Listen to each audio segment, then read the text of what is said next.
Good day, nerds, and welcome to episode 81 of the Nerd Cantina Show.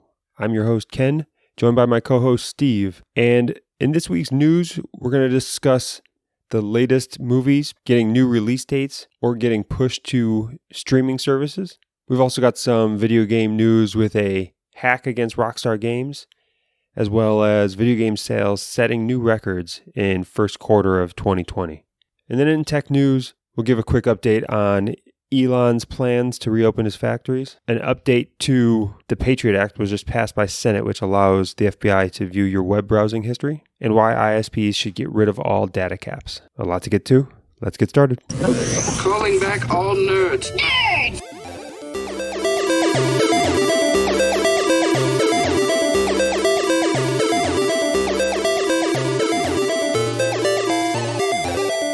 All right, and welcome to episode 81 of the Nerd Cantina Show. And Steve, what's going on in your life? Not much. Same fucking quarantine bullshit as always. You think the light at the end of the tunnel is coming, and then they just extend that tunnel indefinitely every goddamn time. Illinois is famously bumbling this whole situation. I know it's big news around here. I think it's making national news. I mean, Trump's talking about Pritzker.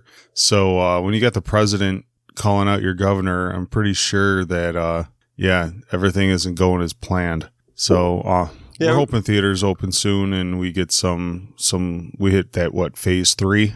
Yeah, whatever mass gatherings like theaters are. I think that's not deep into the phases. Mass gatherings. I mean, in the end, it's limited space indoor gatherings. They are part of that later rollout. Yeah, I know. Last Dance ended last night, so I don't know what the fuck I got to live for now. So, as always, I'm behind on that as well. As a kid that grew up as a teenager in the 90s in Chicago, like it just brought back so many great memories. So many just like, yeah, it was so nostalgic and so well done. Like they're going to win an Oscar for that documentary for sure. Like nobody, I don't care what war zone you brought a fucking camera to, motherfucker. You ain't beating that Jordan documentary. You ain't doing it. Like you ain't doing it. Take a seat. 2021's your year. Yeah, I was up way too late last night actually trying to get caught up on it. So it's definitely a great thing. Yeah, if you're from Chicago, you have to watch it. Even if you weren't from Chicago, the 90s Bulls were well, that's partly what they talk about. Fan. David Stern's in it. You know, he filmed his stuff, I guess, before he passed. That's what was crazy too. Is like David Stern was in it. Kobe has a section. You know, so they got a lot of this filmage before either one of them passed away. And Stern just talked about how I think basketball was in like 80 countries before the 90s Bulls, and after the 90s Bulls, they were in like 240 countries. You know, just for what he did with globalization of the sport before the days of social media and Twitter and Instagram, and before you had players making fucking TikToks and shit. Like he just was so good and his presence was so dominant that it shot across the globe. Like you'll never see that again. It'll never happen. Yeah. And not to mention every athlete and influencer nowadays should be thanking Jordan for the groundbreaking work he did with sponsorship deals, because it didn't exist before him. LeBron doesn't sign for a Billy if Jordan doesn't dunk from the free throw line and Spike Lee doesn't make it all about the shoes. Yeah, so he structured the change of sponsorship deals to be backing a single individual because he had enough power behind him, and then it proved the concept, and then it's off to the races from there. Everybody's got their own shoe deal. Even if you're not a sports ball fan, you know, a lot of our audience may not be into sports. It was a really good inside look at Jordan as a human.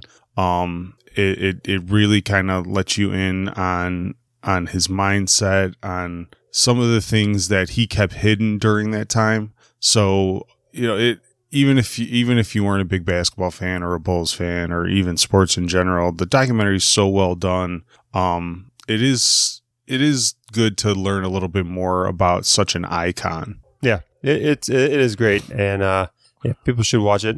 It's 10 hours of very well produced and very well structured kind of documentary look back through Jordan's career and the I love how it was structured to where they there's two storylines going on at once. It's the final 98 season, but every episode takes you through his entire career. So like the first 10 games of the 98 season, they take you through his rookie years and his college years, and they just keep progressing as the 98 season goes through the episodes. So does Jordan's career. It was so well done, man. So well done.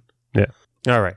Well, I guess we just move into some other entertainment news here, and I'll say one that I'm very excited for is Disney Plus is announced that on July 3rd for the Independence Day holiday week, they are going to begin streaming the Lin-Manuel Miranda Hamilton musical.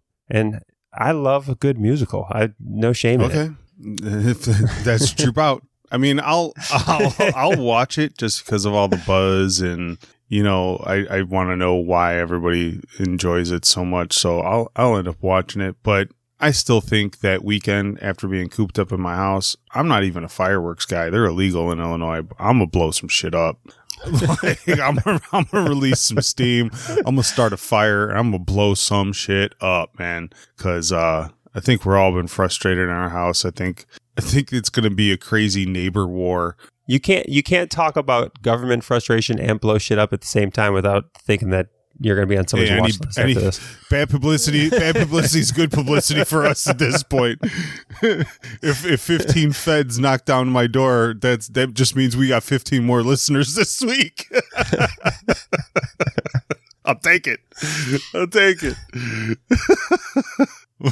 But no, I'm ready to start talking about the anarchist cookbook here, motherfucker. We need listeners. I'm a big fan of musicals. I like to go to musical theater. My daughter is currently taking voice lessons as part of like youth theater groups. I'm a fan, and Hamilton's one that is for whatever reason I've never seen it. I don't pay hundreds of dollars for tickets, so I'm not going to go up to LA and see it. But what Lin-Manuel Miranda did is he spent $75 million producing this. It's the first like actual musical on the theater. It's not like Greatest Showman, like they brought a musical but they made it a movie. They just tried to capture it from a theater perspective to try to bring theater into kind of this streaming capability. It was supposed to be released in the theater. The reason why I bring it up here is just, yes, I love musicals. But two, this is Disney's choice to go straight to Disney Plus with this. We talk about Trolls being a big deal that Universal lost their mind, or the theater associations lost their mind on Universal about. I promise you Hamilton was going to pull in way more money at the theater in the box office than Trolls was ever going to touch. For sure. And it was not supposed to even release until the fall. So now, Disney Plus is releasing it early for 4th of July, going straight to streaming on this major production that was groundbreaking in music theater and they bring it. I'm just waiting, is the same stance going to be seen by National Association of Theater Owners on Disney, or do they just let this one go because the mouse does what the mouse does, and you don't say shit about it? Because there's been huge musicals that have not gone this route. Theaters and home streaming. I've been dying to see Wicked. I never got to see Wicked when I was in Chicago. I did get to go see Book of Mormon. Book of Mormon's the only musical I went to, and I was so fucking glad I got to see that live. We are treading through new territory here for sure. Like the COVID has changed our entire societal landscape. Everyone wants things to get back to normal, and I don't think people understand what that means because normal is different now. Like there is like what you picture in your head is normal no longer exists anymore. So when we talk about going back to normal, like this might be like this could be the new normal. We could be going back to normal with Hamilton's releasing on Disney Plus. I know at least 3 people I've seen put Facebook posts up on my feed that said that they were going to sign up for Disney Plus just for this. Like it would be a good deal because truthfully, I probably would have gone and seen it in the theater. Oh, for sure, I would have had. So to. I would have had to have months worth of Disney Plus if you just factor that as a movie ticket price. Date night with the wife to go see this in the theater. So it's a great deal. It's good for consumers that it's going straight to to Disney Plus. I'm just really curious to see what the fallout's going to be. I haven't seen a single article or a peep from AMC, Regal, or NATO, which were up in arms about Trolls and Universal. I don't know, man. I think they might be positioning still like this is gonna get really weird, but your love for musicals, you're not gonna drop a little something for our audience, I'm gonna get it. I've never said I performed a musical. Yeah, I'll toss it. I'll toss the latest audition tape from my daughter in the back of this thing or something. Oh Jesus! Maybe I'll sneak in some musical in there somewhere. But I think it's gonna be a great production. I honestly think it's going to be extremely well done. Lin-Manuel Miranda is really kind of breaking ground and bringing. He brought kind of rap into the musicals on this one, and he's really trying to bring it into mass appeal and get it out of. I mean, I like the guy. He seems like a cool guy. He does a lot of nice things. He's stayed relevant, but he hasn't really put out anything from the producer realm since then. And I'm just waiting for his second musical is just gonna flop. It's just how it's gonna go. I don't know, man. I got a bad feeling about number 2 for dude. I mean, maybe he's theater crowd's he has done vicious. Stuff in the background, but yeah, they are. Crowd's vicious. And he's done stuff in the background. I think he wrote the songs for Moana and other Disney productions now, and he's become more of a writer in the background. But yeah, we'll see what he does as far as actual film and theater going forward. But all right, let's we can get off of musicals. We'll talk more about it in July after I watch it the day it comes out. But I guess we can just stay on the Disney topic and just give an update to the movie that has had I think 8 or 9 delays, the New Mutants, and we get a new Disney release schedule for New Mutants again. Movie, man. This poor fucking movie. It has been finished since 2017. I know. It has been finished since wild. 2017. Kudos to fucking Disney. How is there not a bootleg of this thing yet? How have they kept this fucking thing in the vault for fucking 3.5 years without it leaking? I don't understand how people ain't selling discs on the subway of New Mutants yet. I don't get it.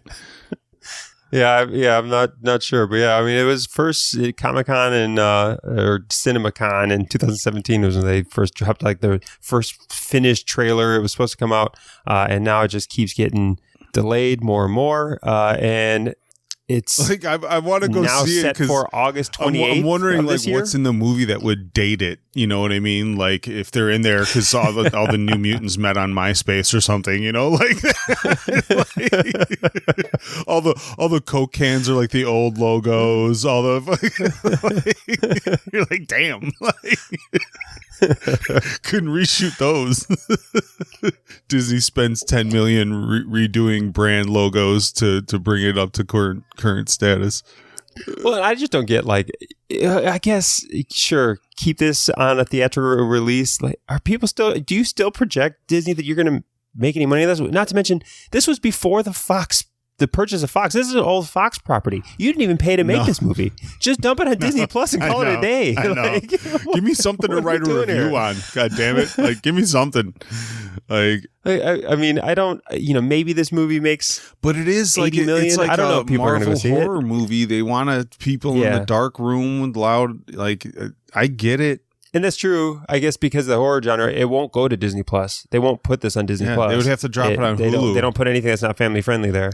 Yeah, so maybe it's got one of my favorite X-Men characters of all time in it. Ileana is Colossus's sister. She ends up ruling hell for a long time, and she's a major character in comic books. Actually, if you for those that can't see, my brother can though. She's right there on my goddamn comic book shelf. So I was excited they were bringing her into this, but it's now can you even bring her into the MCU because she was. By the time they bring her into a current Marvel movie, she's 8 years older. The actress is going to be a grown ass woman, and you're supposed to have this teenager. And that's what's so weird about them kicking this one down the line so long is just this isn't an MCU property, so none of this falls into the MCU. Now so that Disney owns it, legacy. if they release it, it falls in the MCU. So I thought they announced that this was still a Fox property. It is a Fox property, and it just happens to be drug out. If they release it, like, sorry, it counts. I mean, I don't know. I mean, Dark Phoenix was released technically after Disney owned it too, and they're going to fucking pretend that never happened either. Well, that was okay, like in the really small gray window area. But like you said, they're holding on to this, so it seems like they must have some plans for it. Like, you drop it, she's canon. Sorry about it. Maybe. I don't know what they're doing with it, but yeah, so we've got that movie announced that it's a delay, and some other Ron's Gone Wrong movie. I don't know what the fuck anything that about is. that. I don't know what that is, but that's got a new release date too, if you're curious. It's an animated movie from Disney. I haven't heard anything about it, but that got pushed back to April 2021. Man, we're getting really close to Tenet release date, and these motherfuckers need to figure something the fuck out. And the hype and buzz around Tenet is huge, and it's like it is the movie that either needs to bring people back to the theaters, or that movie's going to get screwed. I will drop a Benji to sit in a theater by my fucking self. All right, like, here's a hundo. Give me 2 hours of that fucking room right there.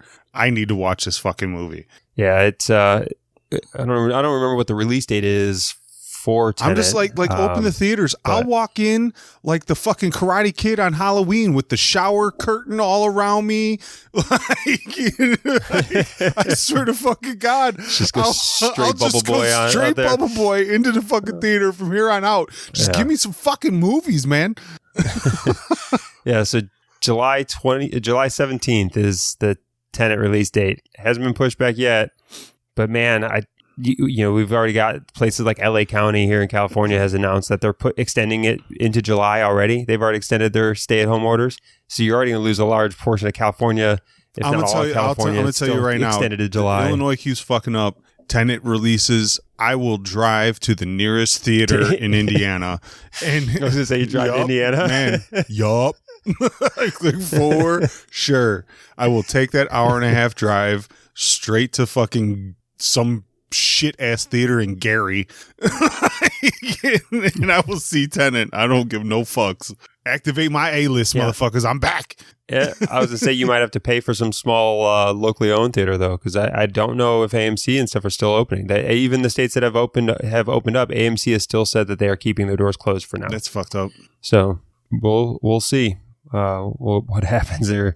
But yeah, Tenet's the big test of the industry movie coming up. And then I bought a hard copy of Dune, hardcover of Dune, to try to read that before the movie comes out. And honestly, I did not realize how big that book was. They may have to push that back just to give me time to read that book, even if I start now. If I start right now. Yeah, I might need another month, guys. Maybe, well, COVID might save you on that one. I don't know. It's fucking big, man. It came in the box. I was like, oh shit! Like, this ain't Ben Heavens. Holy fuck! Yeah. Well, I'm a bit different than you. I put it on my wait list for an audiobook at the local library. 180 hours so easy. 180 hours easy. No, the Brandon Sanderson books come out to be like 40-hour audiobooks, and nothing. Brandon Sanderson books are dense. I don't think I have beaten like Way of Kings and stuff. Brandon Sanderson's books and have listened to them on audio. I'm telling you right now, this book is half the font size and triple as thick. Okay. All right. I'm in for the long haul. Good thing I listen to 2 times speed. Yeah. I don't know how you fucking do that.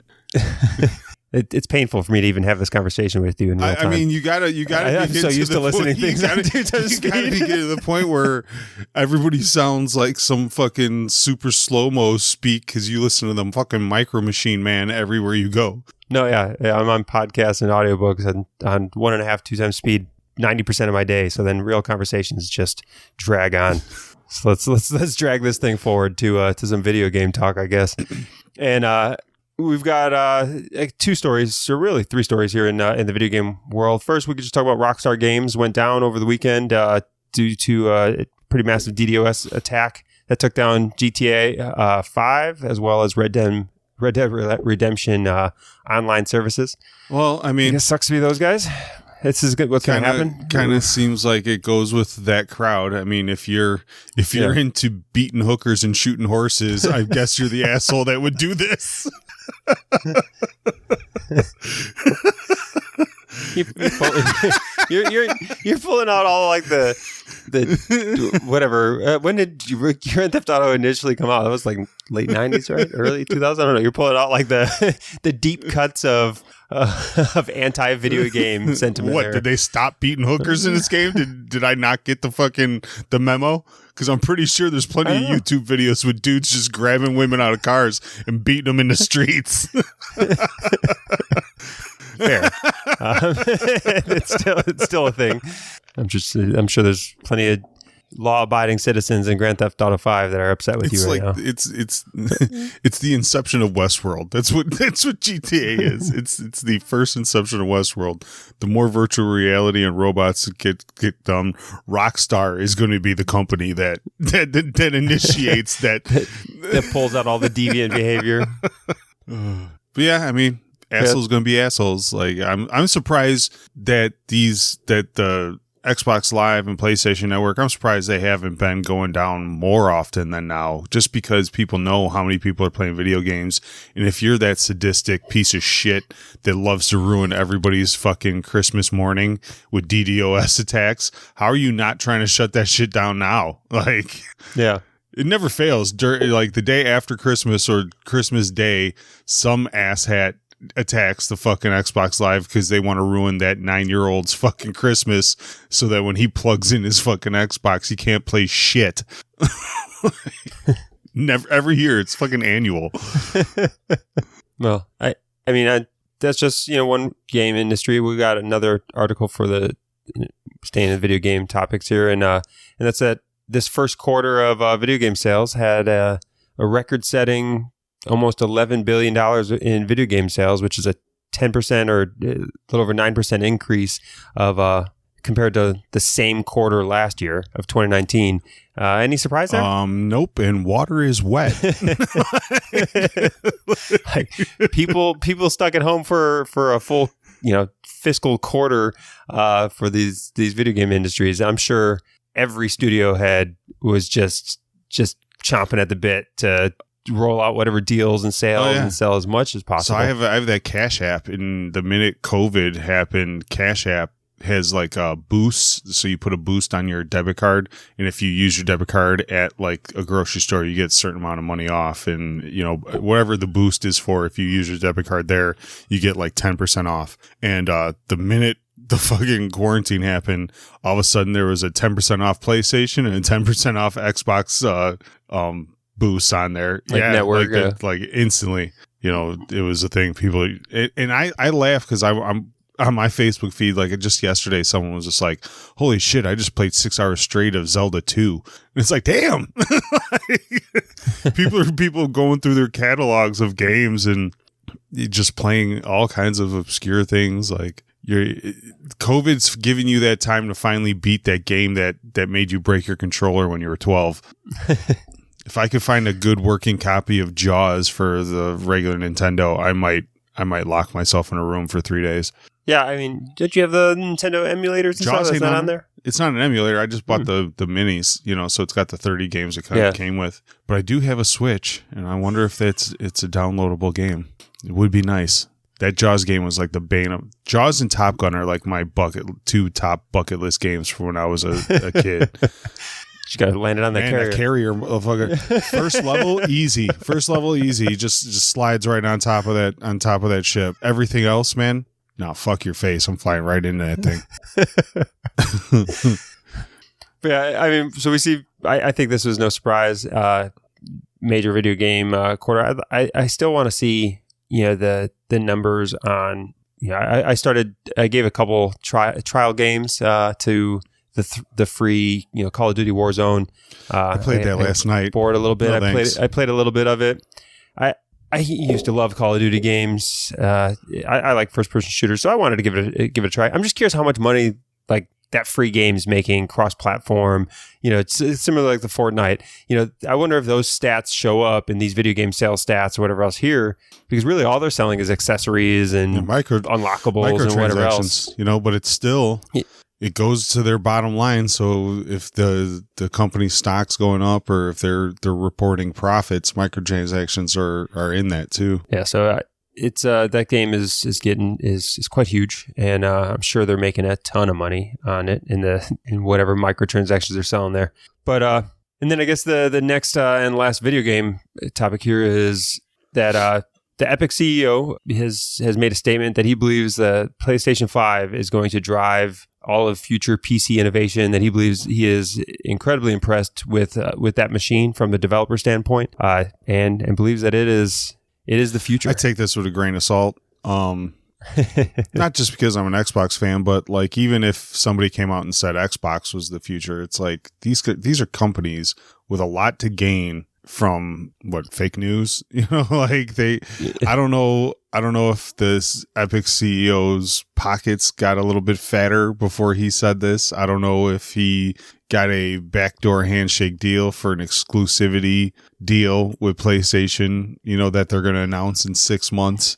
Like I'm very skeptical when people, developers give their opinions about this. Like if it came from like an independent party like CNET or anything like that, you kind of take it with more weight. But you people are reliant on these systems buying your fucking games and releasing your games. So you have a little bit of a profit motive by stroking the members of these two developing systems.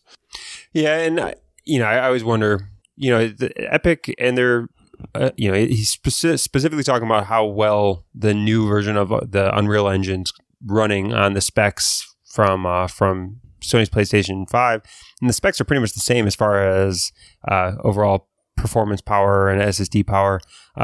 So it's curious that the CEO of Epic is highlighting one of the two that he runs his Unreal Engine on. Like you still need Xbox. Like it's not like you're doing exclusives with your Unreal Engine on PlayStation 5. So to come out and say that it's PlayStation 5 that is furthering all of PC innovation and that the Unreal Engine is going to be so much better through PlayStation 5 is kind of a weird choice. The article just says that it's Sweeney, the CEO, never said anything bad about Xbox or that even PlayStation 5 was better, but he just highlighted Sony, saying that the relationship between Sony and Epic is better. So don't know what that means, but it's just a weird choice. I was more surprised by the fact that they focus, a company that is not exclusive to Sony, focused on just promoting that one console. And I swear, we're at the point now in video games and TVs and things like that the differences between the two, can they even be seen by the human fucking eye? If you got to wear glasses at night, you can't fucking tell. You tell me which one's fucking better. Side by side fucking TVs. You can't even fucking read the words on the screen anymore, and you're fucking sitting here. I just don't know. I mean, there's always going to be a battle. It's always going to be a battle for the end of time between these two systems, and it's always been kind of fun, But really, what are we talking about here? Like, yeah, I don't know. I'm sure that there's going to be a huge leap in these next consoles, in just overall like smoothness of. Well, it's like two people the same height saying I'm taller than you because I spike my hair. Like you're same. It's same guys. Same. just give it up. Like it's all good. It's fucking you're both killing it. It's all good, man. But that takes us through really all of our entertainment and video game talk, and we'll see here in the future. I'm curious on when they're going to start releasing all of the video game exclusives and stuff like that. We're probably another 2-3 months from now before we'll start really seeing the Xbox and PlayStation competition for those initial release day sales.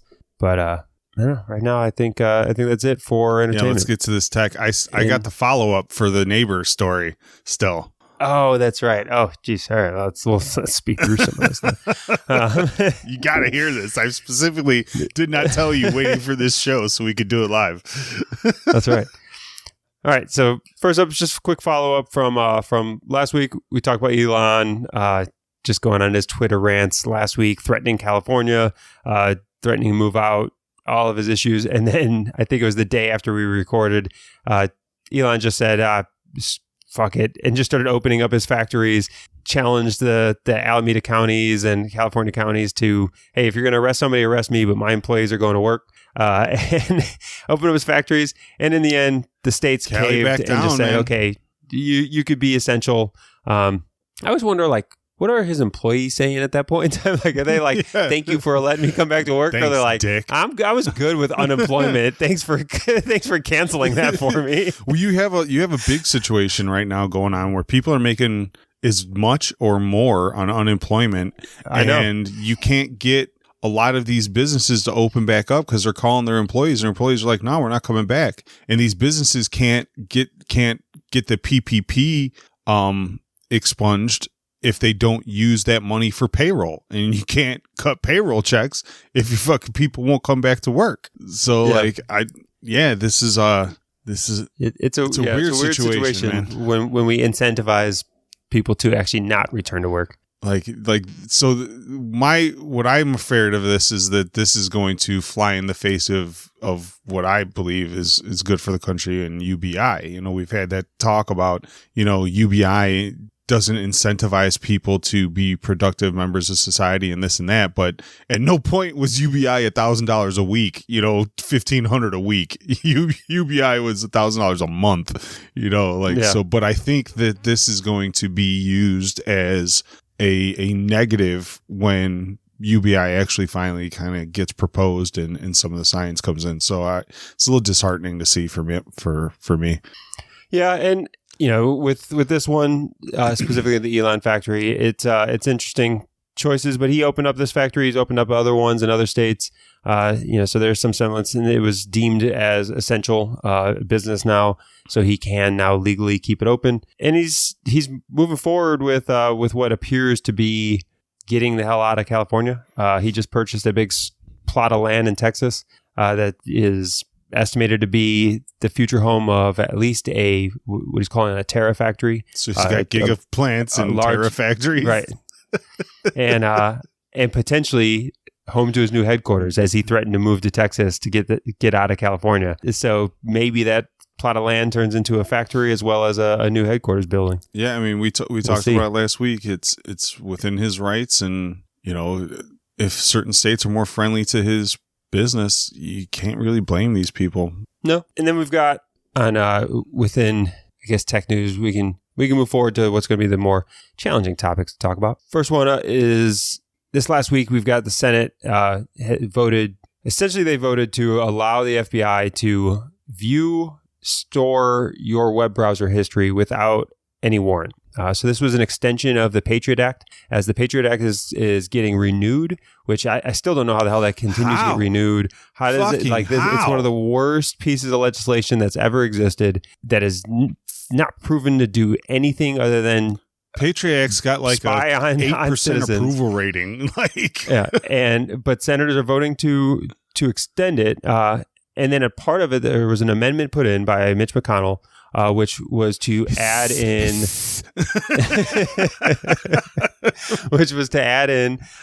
the ability for the FBI to view web browser histories and store and collect web browser histories for later use by government agencies. And it was put in as an amendment, and it passed by one vote. So it got included in by one vote. And several senators just didn't do their job, in the sense that there were several senators that would have opposed it, like Bernie Sanders and others, that didn't show up to vote. So only 60 senators voted at all, and it passed by one vote. So you got to be pissed. Like, you care about these things. And that's the thing is clearly there's people in our government that don't. What the fuck is Bernie doing? Like, you're the man of the people, and you just sit this one out. You're not even running for fucking president anymore. You just sit this one the fuck out. Like, it just shows people's real motives and real, you know, just fuck, man. This is so and it horrible. shows. it shows people's motives, and it shows also priority of the people who sit in government currently. We have very few people in government who are like laser focused on these issues and talk about privacy and digital privacy and these new tech-centered problems of the future. We have very few people who prioritize this. So for them to miss a vote on this isn't a big deal. They don't care. They don't get elected on these things. People don't turn out to vote for them because of this. They turn out to vote for social issues and stuff. So if this was a vote on any level of social issue, social reform, they're there. They're not missing some that vote. Democrats should have. But the fact that it's digital privacy. Some Democrats should have just thrown some pork on here and put like, Senate allows FBI to look at trans web browsing history, and we just shot that shit down in a heartbeat. You had every fucking lefty out there voting no on that in a heartbeat. And it's, but that's what drives voters. The social issues drive voters for the most part, and it's not these kind of things. So you can see large portions of Senate just not checking in for that day. Like whatever, they can go take a longer lunch because all we're voting on is digital privacy. Who gives a fuck? And it's more people like who are digital tech-centered, more people who are laser focused and concerned on these things should be running for office. But for the most part, the people who run for office are people who believe that it's government's oversight and control that is in the best interest, right? The people who have a natural tendency to run for office believe that the offices themselves are the solution, which is why government overreach is easily voted in. And this is an example of it here. It makes me mad. It makes me mad. Not only that it happened, not only that we're still talking about the Patriot Act, not only that we just snuck in some, because I guess, the Patriot Act back in 2001 couldn't foresee the benefit of snooping into people's browser history that we added in 2020. But what pisses me off most is that it passes by one vote. Because people just didn't solely show up. Because some people just didn't show up. We don't need the 2/3 majority anymore. There's no, the filibuster's gone. So even somebody that showed up to vote couldn't have delayed it. And like, government's broken. It's just so fucking broken. Yeah, and there were some senators that were fighting actively against it and trying to speak out against this vote and speak out against the Patriot Act altogether, like Senator Wyden from Oregon. But there's just not enough. There's not enough senators that are attempting to do it. And here we go. It's now a part of law. And I'm so looking forward to November coming so I can vote for a man in his fucking 80s. Either one. This is the problem, man. You can't expect Sleepy Joe or Agent Orange to give a shit about any of this stuff. They're just way past the generations that need to care about this. They don't even type the stuff into Google themselves. They have some intern do it, so like, what the fuck do they care? Well, yeah, they don't actually probably even know what a browser history is or how to check it. All they know is that it provides safety. Yeah. So this is how you prevent terrorists is by knowing what recipes they looked up. But either way, we can I guess move on from this. But this is something just for the nerds out there to pay attention to, as we should care about our browser history. We should care. It's, hey, that's fine. If you got a warrant, come get my browser history. If you've got probable cause and a warrant, come get it. I wonder if like in the 50s, the FBI was like tracking what books you checked out at the library. Essentially, that's what it is. Like, you know what I mean? It's the modern day version of like, we need all the cards. Like, we need all the cards. There's some conspiracy theory out there about how the Dewey Decimal System was put in place for government tracking. Dewey was a communist. Dewey was a book burner. He wanted a strong catalog to fucking find the books to burn. Oh, Jesus Christ! All right. Moving on. More in some tech articles and tech news. We just wanted to highlight an article. It was an opinion piece coming out of Digital Trends that talked about how ISP caps are pretty much been exposed over the last 2 months. They are a scam and they should not exist. Why are there ISP caps? They waived ISP caps during COVID for everybody to homeschool and whatever else and not run into issues and additional streaming, and it's caused zero effect on the network. There is no measurable decrease in quality and speed and anything else by opening up data caps or eliminating data caps for There's everybody. still a lot of pork nonsense in the data world. I mean, I still look at my cell phone bill. I have 28,000 anytime family minutes saved up. I don't know what situation I would need them. Everybody's got unlimited. I don't know how I'm still racking up these fucking family anytime minutes. But every month I get a notice. It's hey, just so you know, 58,000 family time minutes if you ever need them. Thanks, asshole. Yeah, it's an interesting issue, and the article talks about how the cell phone industry had minute caps, but that was when the network sucked and they could only handle so much. Well, nowadays everybody has unlimited because the network can handle whatever we throw at it in the cell phone network. It's just like most data plans on the cell phones are now unlimited because it can handle it. But for some reason, your hardwired ISP broadband provider to your residence has data caps because they can't handle you downloading more than 500 gigs of whatever throughout the month. This just reminds me of they back in the day when the technology first came out. Y'all TikTokers don't know nothing about only having 100 text messages a month. Y'all motherfuckers to die. Y'all motherfuckers to die. You can't send that last emoji. You gotta save that one. Yeah.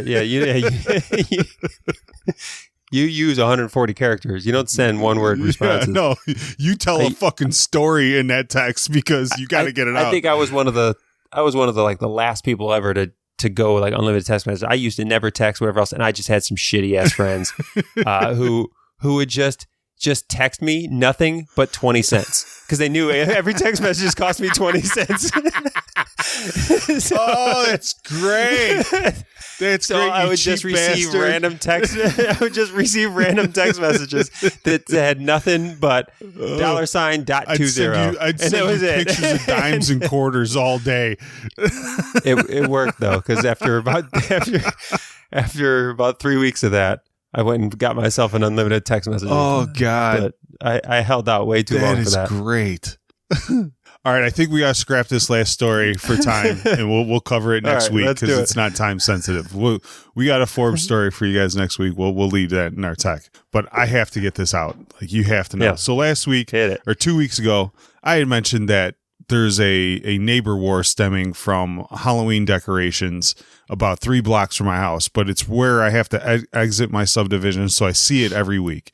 And this guy's got 2 skeletons that he put up as part of his huge Halloween display. Something went down because he had to tear down his Halloween display before the end of Halloween, but he left the 2 skeletons with this drum. And since then, he's been decorating them for every holiday. And I'm talking the little ones. He had the Cinco de Mayo outfit. That threw me for a loop, man.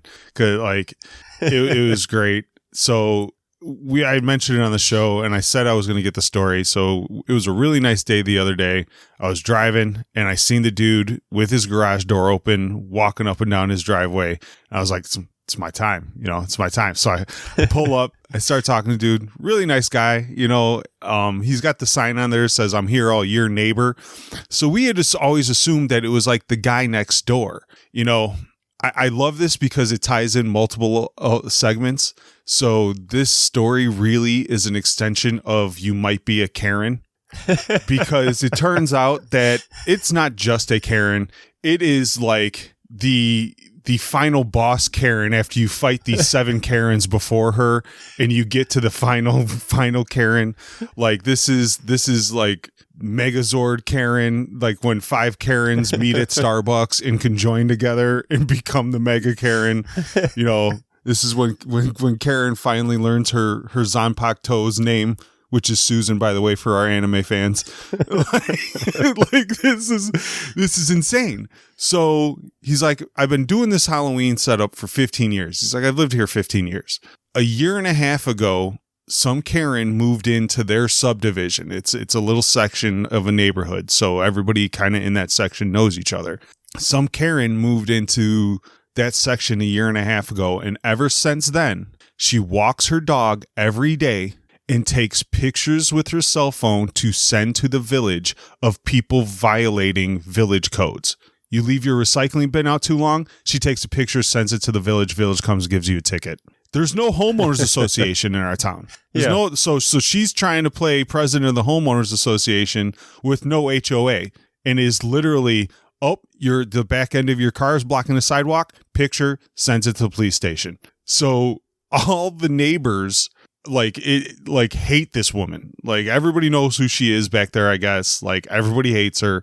So when he was setting up his big Halloween maze, she walked through the maze, took pictures, videotaped herself walking through the maze on his property, sent it to the village of Bolingbrook and the state of Illinois for like building code violations and stuff. So they made the dude take it down, and like the village is like, look, man, we have to, like, the state police are on our shit about you tearing this down now. And he got all up in arms about it. So he's like taking a stand, and he's just leaving it out there. I guess he dresses up the one skeleton like her. Like, as I got closer, I kind of noticed, as I get in the story, I kind of noticed she's got like a blonde wig and is carrying like a little dog. And like his neighbors leave him like cases of beer on his porch, thank you notes. Like this is getting like way more in depth than the story the dude gave me. I was not ready for at all. Like, at all. And like, I guess the cops are now harassing him about like, can't you just take it down? He's like, no, I'm not taking it down. So like, instead of the cops telling this lady, look, lady, why don't you just fucking mind your business, leave people alone? They're like on the thing like, well, if she calls, we have to do something. Can't you just stop doing this so we stop getting calls from her? Like, they like, she is the biggest snitch you have ever seen in your entire life. But if you're those cops, you recognize that your only reasonable option is to not go at the Karen. No. Like, at that point in time, you try to tell Karen to back the hell down. Your chief of police is getting an email with your badge number. So my point is like, at what point do the cops not back down, because they are creating like a powder keg in that subdivision? Because I'm telling you right now, I live back there. One day that dog disappears. I promise you. I fucking promise you. Oh, you walk your dog every goddamn day and report everybody? I'm going to give you a reason not to leave your house. Like that. Sorry about it. I lost dog signs all over the fucking town the next week. I promise you. Like, I give no fucks. Like, I just can't, like, in the amount of tickets and the amount of neighbors that she has done this to, like, it's not just him. Like, literally walks the entire subdivision, taking cell phone pictures of any measly violation. She's cost that subdivision, I guess, thousands of dollars in fines over the last year and a half. So this dude's just like, don't give a fuck, man. I'm not breaking any laws. He's learned more about village ordinances than he's ever wanted to his entire life. They keep trying to come at him like, well, you don't have the proper lighting out here for the skeletons. Nope, it's outdoor rated, blah, blah, blah. Oh, you don't have the right extension cords. Nope, they're outdoor rated, blah, blah, blah. Like, they keep coming on his property he put cameras up now because he, if she walks, because she walked on his property to go through the maze. So now he's got cameras because if she ends up taking one step on his property, he's going to press charges on her.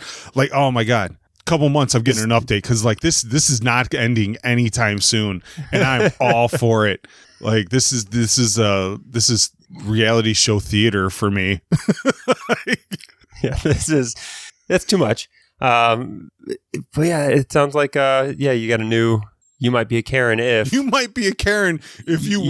issue village citations on your fucking spare time while you walk your dog. Like, to me, this is just like the most evil shit anybody could do. You're supposed to like be neighborly, and I understand, like you might have a problem with your neighbor. You're supposed to try to work it out civilly. Like, nah, this bitch came out the gate with cell phone pictures, and it was just reporting fools. Yeah, like, it's a bit over the top, man. That's for sure. But Ultra Karen plus Ultra Karen. Like, all week, that's all I've been thinking about is like, man, like the Final Boss Karen references. I was going to create a list. I forgot. But those were the ones I had off the top of my head. It's Karen when she gets all the Dragon Balls.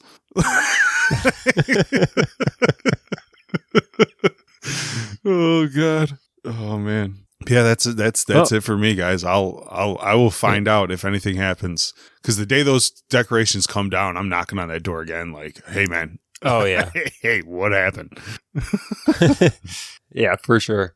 I'm sure they come down eventually, and it's not going to be by choice. But when I was like, it's not your neighbor in there, he's like, no, it's some lady that just walks her dog reporting the entire neighborhood. I was like, it's a fucking Karen. It was like the week right after that episode released. I was like, holy shit, it's a fucking Karen. Oh man. All right, well, I think that's a week in the news, and so I guess all that's left to say thanks for listening to episode 81 here. You can find some of these articles that we talk about over at thenerdcantina.com/show 81. We'll just ask you to join over at the group and join in some conversations. Take a look at Steve's pics of this neighbor's yard and learn more about the backstory, as he'll be sharing it within the group over at thenerdcantina.com/community, or just search us out over at Facebook at the Nerd Cantina. Yeah, we hit over 600 members this week. Yeah, so it's a good lively group of 600 nerds talking about things that's important to us. Join in the conversation.